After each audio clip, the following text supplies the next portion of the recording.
guys on those. Those are part of our refresher every year.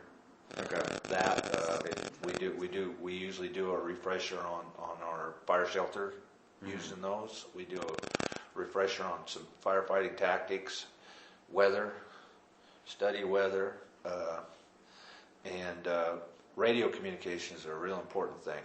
Communications, keeping in touch with everybody that you're working with, is a real important thing.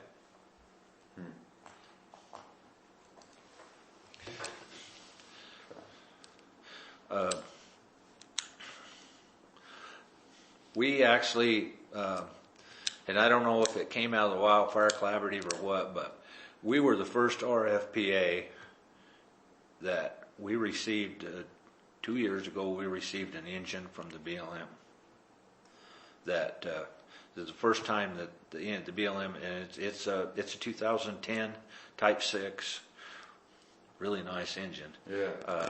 We had to sign some agreements that we would be wearing the yellow shirt and the green pants and the hard hat when we're operating this engine, and to that effect. But that's a first. That was one of the first times that's happened, and now the Bureau, I think, is going to, they've seen that we've done all right with the engine. Before we were getting most of our stuff is either ex-military or Oregon Forestry handed us down quite a bit of equipment and stuff. And why do you? What caused that? You kind of mentioned that it's kind of the first time. Like, well, what?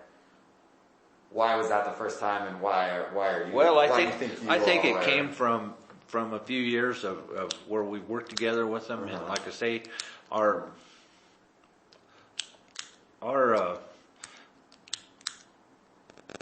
we're getting along a lot better than we ever did before. And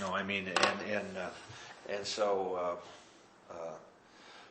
there's getting to be kind of a fraternal thing you could say between us and some of the guys, and most of the guys that I interact with the BLM are kids that grew up with my kids.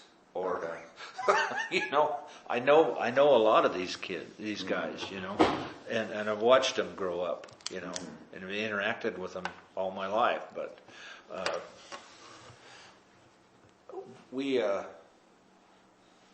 things have got a lot better between us and like I say, the feds, and like I say, this thing that happened last year or with this engine deal was.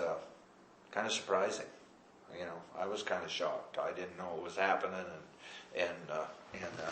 but it was a great gesture by by them, and it's a nice piece of equipment. It's done us a lot of good, and like I say,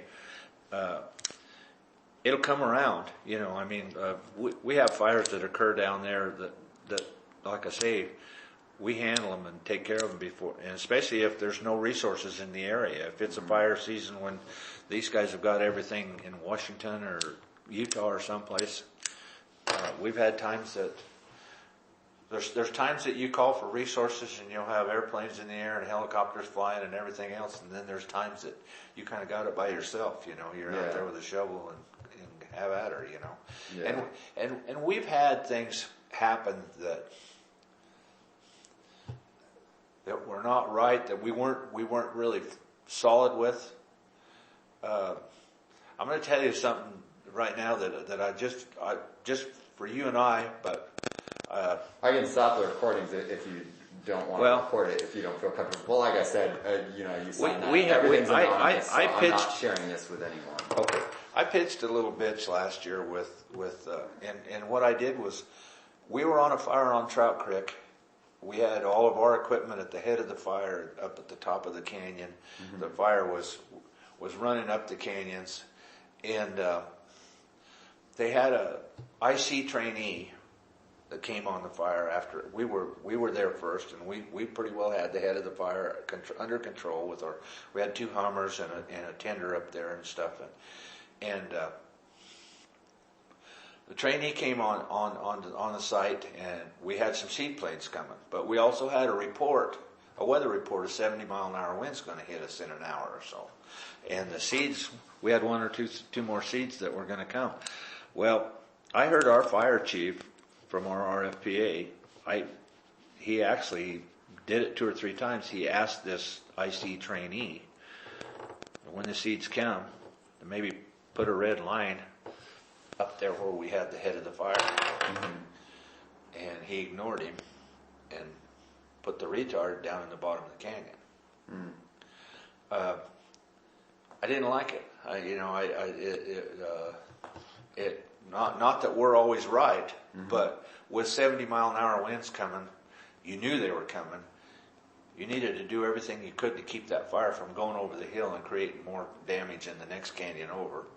And there was also livestock and other things there in the way. So after the fire, I called our head guy and I told him, I said, Cody, our fire chief, called this guy 3 times and asked him to lay a little red line up our way, We handled it, and everything worked out. I mean, the thing didn't turn into a disaster, but my superior, he's been through all these things for several years with the feds and the problems that we had, and he kind of jumped on the bandwagon and got carried away with, I thought, because I get a phone call the next night from Jacob, our liaison guy, and Jacob's a nice guy, and Jacob told me, he said, we're going to take a look into this, especially where this guy was a trainee. He maybe needs to learn to be a little more open-minded with the other people and do things a little different. But the last breath of air that came out of Jacob was, this was a federal fire on federal property. Mm. And I had to reiterate, Jacob, that's federal property and it's a federal fire, but I said, we have members of our RFPA that had livestock in the line of that fire. Mm. And so you have to ride a fine line here on this thing sometimes, there's a lot of interest here and a lot of people that,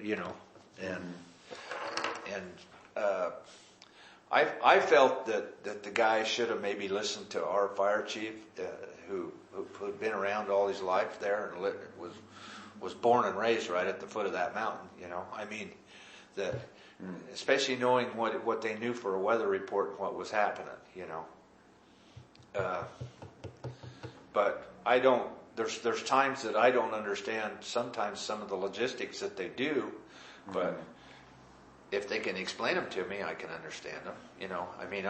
I don't have to be satisfied every time, but I did have some problems with that deal. Mm. Okay. And it brought back old memories of those people telling us to go home. Yeah. And and we're there protecting our homes and our property. Yeah. So we do have some great things that happen between us and the feds with our reciprocal agreements, because that's kind of why we got into the firefighting business, was because the liability thing, you could have a fire that started on your property that went on to the BLM and did millions of dollars of damage, and then you'd be responsible for it. And with the type of agreements that we have right now, their fire can come on us, we'll hold them harmless, and our fire can go on them and they'll hold us harmless, so that's a nice thing too. Yeah. It's both ways, right? It does. There's 2 sides of the coin. Yeah, right. Thanks for that anecdote. That's interesting. Huh? I said thanks for that anecdote. That's interesting. But like I say, there was a time we didn't have a liaison guy, and how's that?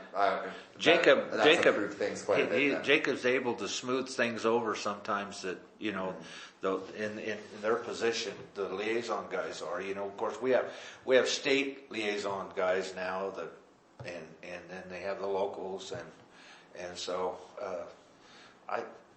they're really trying to work with us. They are. Yeah.